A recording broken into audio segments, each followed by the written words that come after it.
আসসালামু আলাইকুম রাহমাতুল্লাহ। আমি আমার আবার ছোট্ট যে সবজির প্রজেক্ট সেটাকে আপনাদের নিয়ে আসলাম। শীতকাল আসার আগেই আমরা কিছু পুঁইশাকের বীজ ফেলেছিলাম। ওগুলো যখন গাছ একটু বড় হয়েছে আমরা এখানে এই সারিবদ্ধভাবে পুঁইশাকগুলো রোপণ করেছিলাম, কারণ শীতকালে বিভিন্ন শাকের পাশাপাশি পুঁইশাকটা খেতেও ভালো লাগে।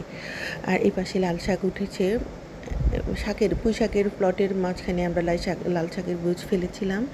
এই যে লাল শাকগুলো উঠছে, এদিকে হচ্ছে লাউ গাছ, শিম গাছ, এগুলো পরিচর্যা করা হচ্ছে রেগুলার। এগুলোকে সার, তারপরে জৈব সার বা বিভিন্ন রকমের খাবার দেওয়া হচ্ছে, পানি দেওয়া হচ্ছে, যত্ন করা হচ্ছে যাতে শীতকালের জন্য আমরা মজার লাউ খেতে পারি। শীতকালের লাউ অন্যরকম মজা।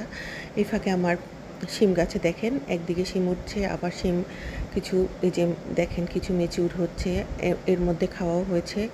এই শিম গাছটা অনেক অনেক মানে ছোট্ট পরিসরে খুব বেশি সাপোর্ট দিচ্ছে। তো এভাবে সবাই চেষ্টা করবেন, অনেক ভালো লাগে খেতে। আলহামদুলিল্লাহ, ভালো থাকুন।